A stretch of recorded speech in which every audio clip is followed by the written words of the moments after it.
they keep all the people they grant amnesty to in a ghetto, basically. They have a special symbol for what the fuck, guys? Ooh, bacon. Greetings, Tasty Morsels. It's your first BLT, and today we are going to watch episode 3 of the third season of The Mandalorian, which is entitled The Convert. I'm assuming that must refer to Bo-Katan. And I don't know, if it does, I'm kind of a little bit disappointed because I really didn't want Bo to just basically become Death Watch. you know, I'm still holding out hope that there will be sort of like a reformulation of the way, the creed, so that it's something that's not quite as draconian as what Death Watch follows, but also, that does kind of get a little bit back to some of the traditions that maybe the newer um, form of the creed that Bo-Katan follows should not have dropped. I'm a firm believer in the idea of reevaluating your traditions constantly and leaving behind those things which are really just being done to observe a formality of history rather than because they genuinely benefit you, and really focusing on the things that help you as an individual and as a society. But hey, whatever, not my choice. I'm not Bo-Katan. I don't get to make that decision. But anyway, yeah, so last episode basically was all about confirming that some of the beliefs or myths, I guess, that the Mandalorians have genuine basis behind them. And for me, I guess like the biggest shock moment was that we saw a mythosaur. So there's clearly a mythosaur living in the living waters now. And I guess it depends on whether it's Bo or Din who is ultimately supposed to be the new Mandalor, as to which one of them is going to subdue this new mythosaur that they found under there. Because I guess that's the legend, right? That the old original Mandalor tamed a mythosaur, didn't kill it, from what I gather, just tamed it. And so presumably whoever's going to try to take over the mantle and become this new Mandalore and recreate their society and reinvigorate their home world is going to follow some of the same beats of the original Mandalore story. So that would mean they have to also tame a mythosaur, and conveniently there's one there to be tamed. We got Grogu going off on his first little solo mission, which was cool. He first tried to rescue Din, that didn't go so well, but then he went off to get Bo-Katan, who came in like the cavalry and rescued Din. Wielding the Darksaber with ease. I don't think that necessarily means that she is, better suited to be the Mandalore. I think what's going on with the Darksaber is a little more complicated than that. As I explained it in, my thoughts in the previous episode, I think it comes down to sort of like how I don't know, like sort of like what your feelings are about your right to wield the Darksaber and about what you're doing at that moment and things like that. I don't think that Bo lets herself really think much about that sort of thing when she's in the middle of a fight, whereas I think Din is sort of crippled by the sort of like a constant feeling that he's not worthy of something like the Darksaber. And I think that's basically sort of holding him back, and the saber's super heavy because of the fact that he doesn't feel like he's the right person to really wield it. I think once he accepts his role, if that's where we're going, then the saber will become, much lighter for him. And of course, I also do think, I'm still holding on to my pet theory that Din is force sensitive, and I think that plays into it too. But we'll see. But yeah, it's pretty cool. I'm still curious as to whether we'll get any backstory on that random critter that was in the mech suits. I can't shake off how much it reminded me of General Grievous, and it'd be really weird if it somehow turns out to be General Grievous who somehow survived under Mandalore for all these decades or whatever. But who knows? I have no idea what that was all about.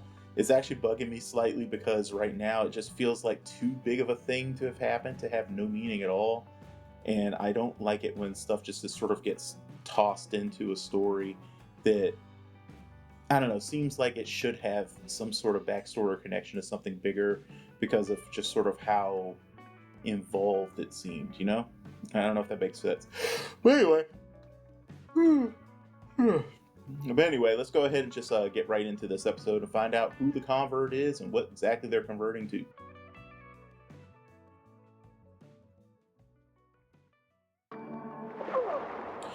So I had thought that he had gotten yanked under by something, but a lot of you guys had a much more plausible explanation that I didn't even think of, which was just that there wasn't a bottom there. He assumed there was, and his armor being heavy and him without his jetpack, he just sank. That makes a lot of sense, and I think you guys are right, so I'm just going to go with that.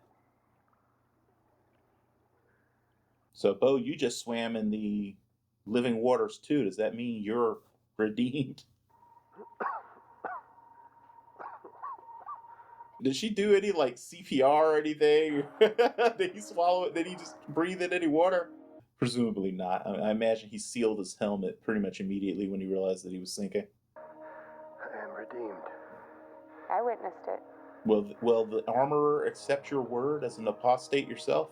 Okay, so he's going to bring back that as proof. That was a big question I think we all had, was what was going to count as proof. You see anything down there? I saw the chasm passing me as I fell. I didn't realize it was so deep. It wasn't. The bombings from the purge must have triggered seismic activities. Oh. Okay, well, there's another answer. Did you see anything alive? Because a lot of you guys also assumed that there was that it wasn't originally so deep. Nothing.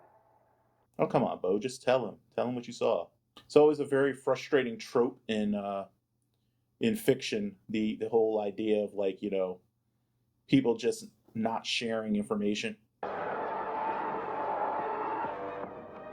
Where'd they come from? So, yeah, that's literally just what I was about to ask. Because it seems odd for a squadron of TIE fighters to just randomly be here, you know? Are you still up for the transfer? I don't see any other choice. Grogu gets ready for drop mode. Do you not have any defenses in that castle?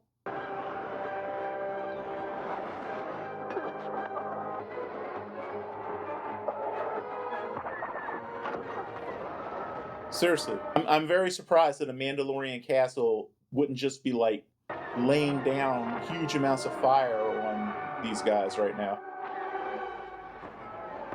Ah, this trick again. Don't worry. I grew up flying these cliffs.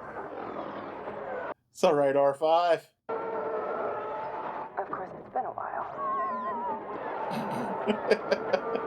He's so scared.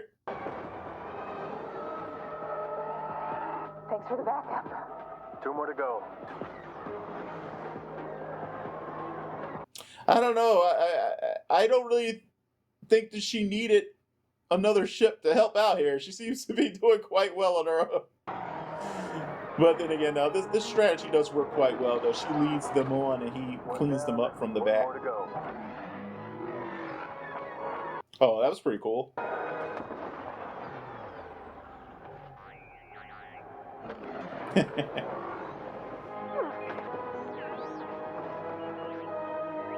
Use the Force, Grogu. If I had the Force, I'd be using it all the time for like every mundane task. Nice shooting. Hang on. No. So seriously, just like no defenses at all, huh? Those mudscuffers bombed my home. Where are they flying back to, though? I mean, come on. And this isn't the kind of thing that's going to be deployed just from nowhere. Got company. There has to be a Star Destroyer in orbit or something, right? R5.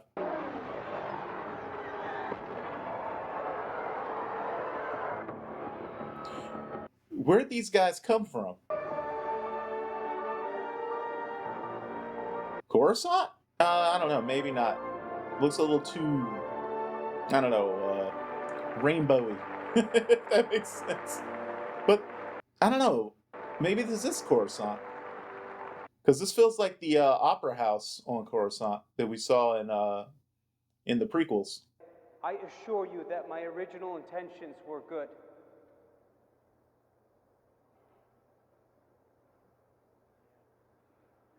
Was someone like feeding information to him about what to say or something? Had simple organ cloning been available on my home world, her death would have been easily preventable. Surprised that technology isn't available on like every homeworld in the Star Wars galaxy. I mean, their tech is so Thanks advanced. to the groundbreaking work of the Kaminoans, we know that cloning can duplicate an individual from a single genetic strand. What my work explored was the hopes of combining multiple strands to create replicas that incorporated the best genetic attributes of both donors. Yeah, CRISPR, basically. Crying out loud, we're already basically able to do this shit. Though anything would be comfortable compared to the Outer Rim. The Outer Rim, I can't imagine. You know, I was almost drafted. Imagine me serving. We try not to get involved. Well, I think you deserve the very best, Doctor. After everything you've been through, you're just so brave. I love how new Star Wars continually shows us that there's like basically slimy, skeevy fucking assholes at the top in the power structure of all of these regimes, whether it be the Empire, the New Republic, the Rebellion, whatever. Here we are, Amnesty Housing. Amnesty Housing? They keep all the people they grant amnesty to in a ghetto, basically? They have a special symbol for... What the fuck, guys? Getting some major fascist overtones from the New Republic right now, you know? Amnesty Officer M34. Amnesty Scientist, L52. What? Do you guys not have names anymore? What's with the numbers and shit? Doctor. And, of course, we know that she's probably an infiltrator. Long live the New Republic. Long live the New Republic. Is there any mind control shit in that drink? This is all freaking me out. Like, it just feels really, really wrong. But like I said, I really do love that they're not trying to pretend that the New Republic would be some glorious paragon good kind of agent thing, you know? What do you miss, L52? Miss? From before. Maybe those yellow travel biscuits from the ration guys.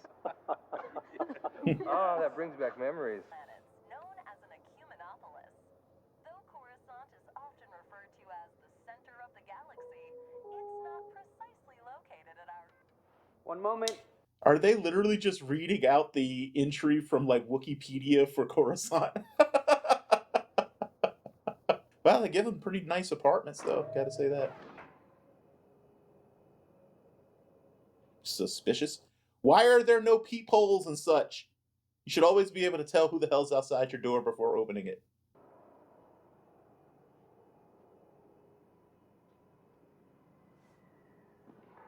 I don't like the look of that. It looks vaguely Sith to me. Oh wow, she got him draft biscuits. How? Is she just like really connected still, or does she just happen to have some order? Good morning, L52. Happy Bindu Day. Happy what now? I saw your talk last night. Really interesting stuff. Wonder why they have you down here. Happy to do whatever is asked of me. Reminds me of how, like, when foreigners come to the United States with advanced degrees and such, and they basically treat their schooling like it's worthless because it didn't happen here, and they end up, like, being forced to do tasks that don't take any advantage at all of their education and experience. So many people. I want glowing lollipops. You've been to Coruscant before? I trained here at the academy. Not much has changed. I wonder if there's any significance to the fact that she looks vaguely like Boba Fett, you know, in Jango Fett. Like, did any of the clones reproduce and have their own families and stuff? The New Republic is trying their best, but they're struggling. There are lots of capable people who want to help. You understand what I'm saying? What's your deal? They say it's the only place on the entire surface where you can see the planet itself. Wow. And it's also exactly how cultures really do stuff like that. When they destroy their whole landscape, they leave like a little tiny bit preserved as like a monument to what they used to be.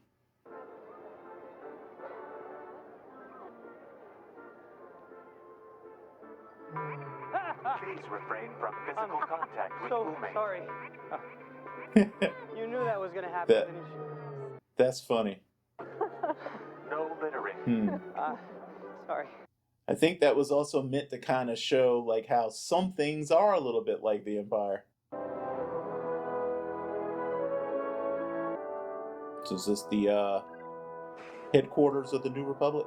Do you still find your current housing situation comfortable? Administrative headquarters? If I were to pursue my own research recreationally, would that be allowed? That class of research is expressly prohibited by the Coruscant Accords, Section 13, Subparagraph 7. My apologies. I want to know what's going on with the Kaminoans in this in the galaxy right now, because I don't think they were wiped out, right? So their entire economy was built around cloning, if I remember correctly. So what's going on with that? I know it's important, and in the hands of the New Republic, it can actually be used for good. What do you need? Well, not much to get started. Really? You want to help the New Republic. They just can't see it yet. I mean, he should have filed an official request. I mean, he asked the robot, or the droid, I'm sorry, if he could pursue it on his own. I've done a lot of things I'm ashamed of. I have a lot to make up for. But for which side? Research really is as important as you say. I'll take that risk. Assuming that she is still working for Gideon and everything, she is playing him like a fiddle. There's nothing worse than feeling like your intellectual potential is being allowed to just stagnate. Equipment I'm archiving, it's all coded to be destroyed. I just think I could be helpful if I could... It would require authorization from the department. Forget I asked. I'm sorry, L52. I know it's not easy, but I assure you, this is truly helping the New Republic. How? How is disposing of things that can be useful just because they were Imperial helping the New Republic? Have you experienced any feelings of anger or resentment towards the New Republic government or its representatives? Apologies if you didn't hear me. Okay, so that's just a nervous tick he Our main has. objective is to help the Republic, right? Correct. And that supersedes everything else? It does. What's the point of these questioning sessions if the thing can't detect deception? The mobile lab station? Let's go get it. Good. Tomorrow night?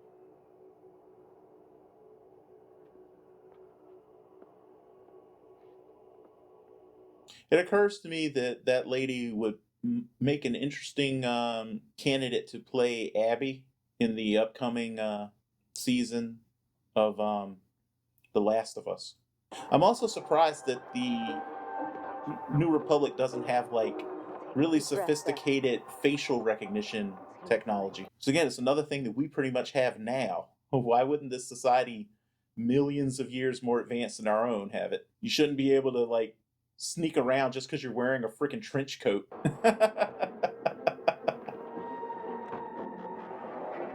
For real? For real? New Republic security is garbage, man.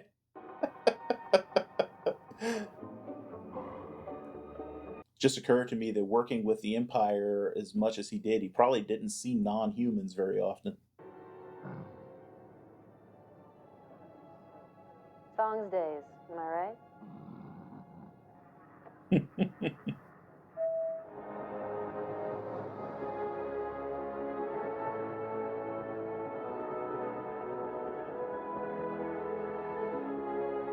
This is probably Earth's future. Maybe 10, 15,000 years from now, the whole planet's just one giant city, probably housing about 50 or 60 billion people. Thank you. Keep moving.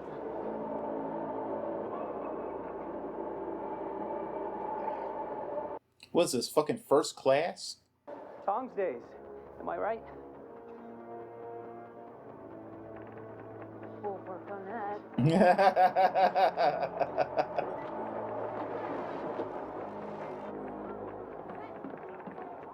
I'm surprised they can't just lock down the door with that thing they've got.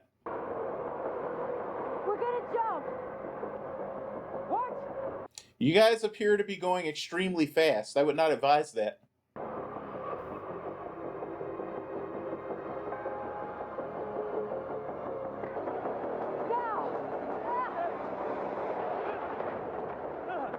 And you guys are dead.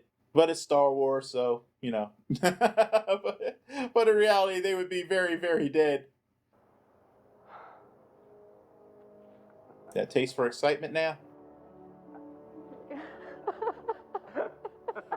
But here's the problem, though. On your way back, the freaking patrol should be increased, and they should be on high alert, because they know someone was on the train who probably wasn't authorized, who wanted to get away so badly from, you know, to avoid detection so badly that they were willing to jump. So yeah. And considering where they jumped, they would definitely be looking. So that thing must be really far away from them, because those things are the size of cities. There I was going into this thinking that Bo-Katan was the convert of the title, and I guess it's this guy. But are they talking about his conversion to New Republic under the amnesty program, or is this going to essentially be like a conversion back to loyalty to the Empire? Or I guess to, see, considering the time period, I guess the beginnings of the First Order, right? But they would still be out in, what is it, the unknown regions or whatever? Why would they not guard them?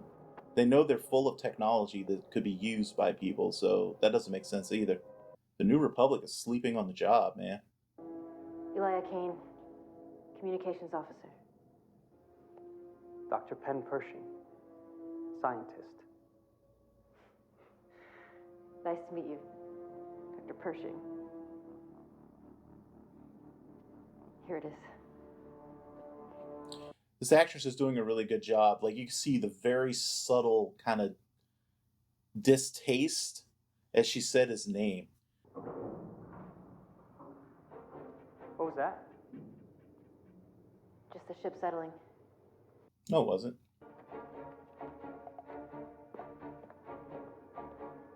Really? Everything you need to restart a cloning operation could fit in that little box? Okay, so seriously, the technology of this galaxy is extraordinarily advanced. So how on earth do they not already just have, like, cloning everywhere for, you know, organs and stuff? Turn off your lights and hide. Lights off, guys. I mean, there's plenty of light in this place. You don't need your flashlights right now. Idiots still have them on. Crying out loud.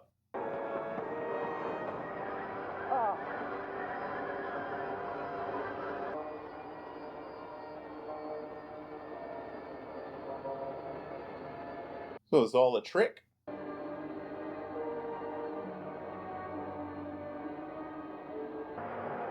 Wait, no.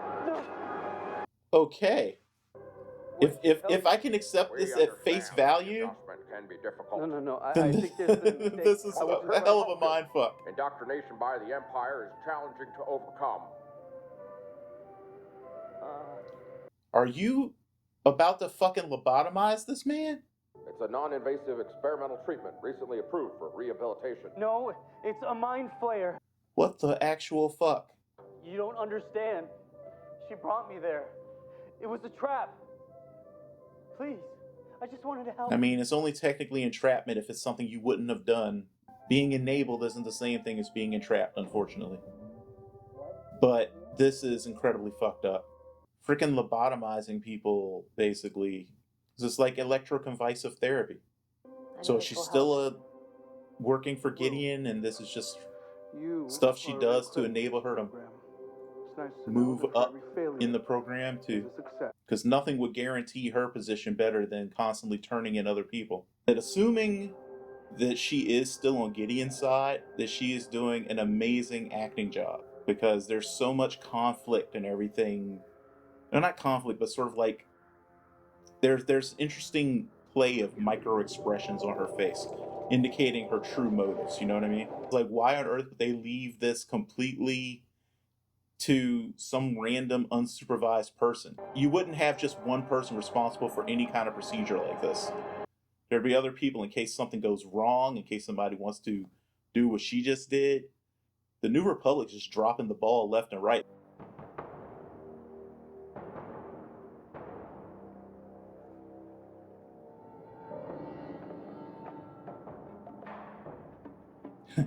I just noticed that Jon Favreau's Mando has a cod piece.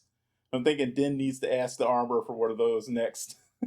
Gotta protect the jewels. We have been to the living waters.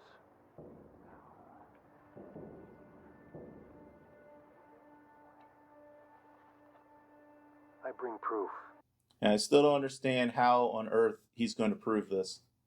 Like, I'm wondering if it gets poured into the armorer's I don't know, the oil, presuming that she's using there, is there going to be some sort of special reaction because it's actually the living waters? I was witness. He fell into the depths and I pulled him out. Thus also confirming that she has bathed in the waters as well, without directly saying so. He speaks the truth. These are indeed the living waters. I need so much explanation right now. Did you bathe in the waters? I did. And have you removed your helmet since? No. Then you may join our covert and live as your ancestors once did. You are one of us. Gooble gobble, gooble gobble. This is the way. This is the way.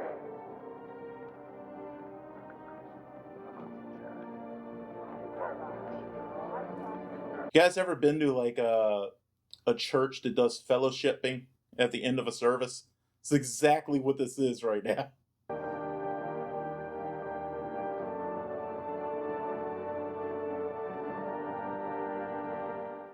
Is that the end? Okay. So, it's worth noting that she didn't exactly, make a decision. You know what I mean? It's sort of almost like she was given the opportunity to kind of do like a trial membership of Death Watch, I would be very surprised if she chose to stay for good. There's so much history and enmity between her group and Death Watch. Death Watch did a lot of damage towards the end of, with everything that happened on Mandalore.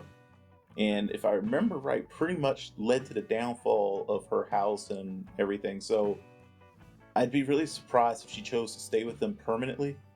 But she did also talk to Din in the previous episode about how she's tired of seeing Mandalorians fight amongst themselves. So even if she doesn't really truly believe that they are right and that they should be the ones that sort of take Mandalore into the future, she might be willing to kind of go along to get along for a little while, just to sort of find a way to make a unified front for Mandalore long enough for them to start rebuilding. Because personally, I think at the stage they're at, it should be possible to build some sort of consensus that gets them to, that gets them to brain work. Stability. and there's no real reason for them to fight openly anymore, like to come to actual physical blows and war and all that stuff. There should be a way for them to coexist, but I don't know, maybe that's just me being naive. I mean, sectarianism is always an issue in any culture, and especially when it's got, basically religious overtones to it, because Death Watch's whole thing is definitely much more overtly religious than Bo-Katan's version. And I don't know, me personally, I think you can have some things in a religion be true without the religion itself being true. And so I don't know. Well, I don't know where she's going to fall on this ultimately, because she did just get a bunch of stuff confirmed from the belief system, but it doesn't mean that Death Watch's interpretation of the way or the way they do things is correct. So I imagine that, yeah, this particular sort of reaffirmation of the old way for her is not going to be something that sticks. But who knows? I could be wrong. The meat of this episode, though, what I found just extremely fascinating, was getting this look behind the curtain of how the New Republic runs things, especially regarding remnants of the Empire, both in terms of technology as well as personnel, how they handle this. It really is a dehumanizing thing that they're doing to people they've accepted into the amnesty program.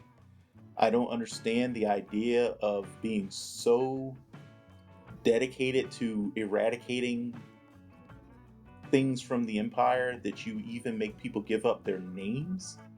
I mean, that's a real step beyond. I mean, that reminds me, you think about what we saw with the First Order in the sequel movies. That was what they were doing to the troops then, where no one had a name anymore. They were all just numbers. And it kind of even makes me wonder whether the New Republic has already basically sort of been infiltrated by the people behind the First Order, and that this is like part of their sort of like mechanism to make the New Republic look no better than the Empire.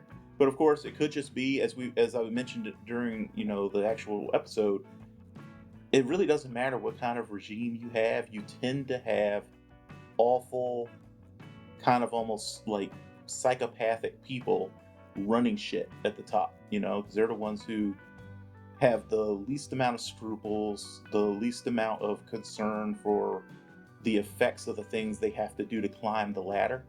And they do tend to end up running things, at the very least, behind the scenes. They aren't always the people who are directly in charge in terms of, like, say, being, the actual leaders of the government structure and everything else, but they tend to be the people who are kind of like the powers behind the thrones, so to speak, like leaders of business, leaders of like organizations that have a lot of control over, different facets of society, and just, basically just rich, powerful assholes. Aluminum. So, anyway, soups. And we saw that here, and how condescending they were to the scientist who was referred to by his number and everything so much that I literally can't remember what his name is, or or maybe I should say was, because we saw that the woman from Gideon's ship basically just wiped his mind.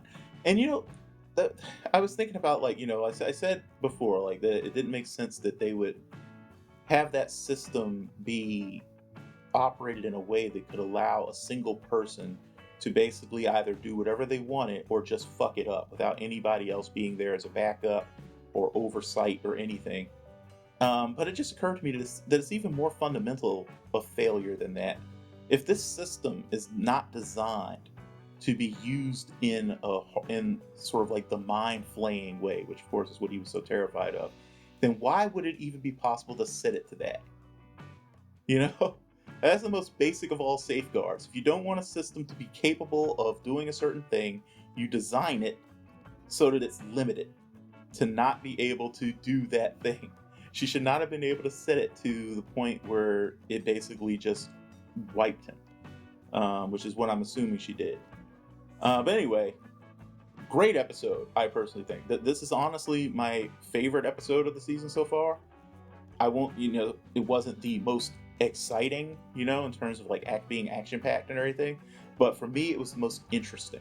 Followed by the second one, because we got like a real neat look underneath like a lot of the lore for the Mandalorians, to see like, their planet and all that kind of stuff.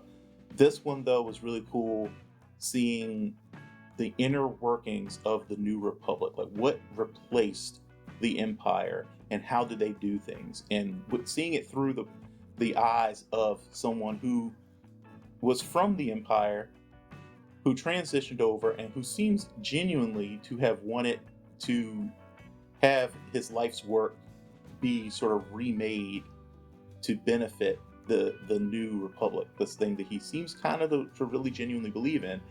But to witness how like the Republic has become this thing that's so obsessed with just eradicating all traces of the Empire from everything, that they can't even see what might be good from what was, like why not repurpose Imperial ships rather than destroying them?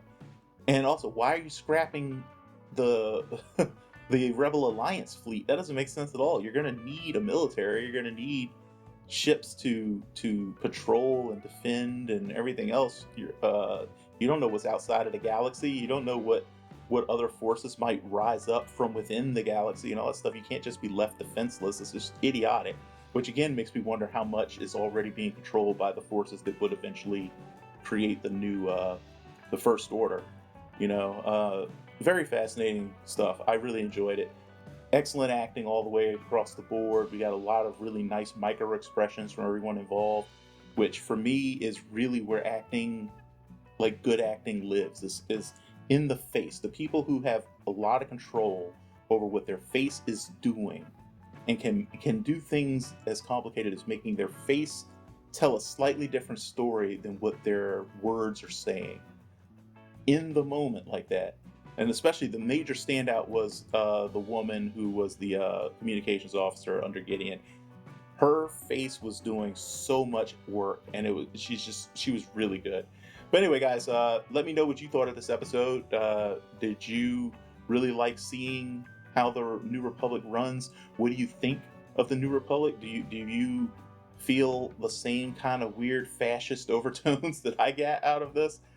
And what do you think is the ultimate end game of our former communications officer? I personally think she's still working for Gideon, and she basically has managed to embed herself and is basically sacrificing people with little things here and there to keep herself rising within this new structure, and to make it so that she's so trusted that no one even thinks about anything she does. So if she starts doing some stuff that would otherwise be considered a little weird, or is seen in places that otherwise you'd be like, why is she here?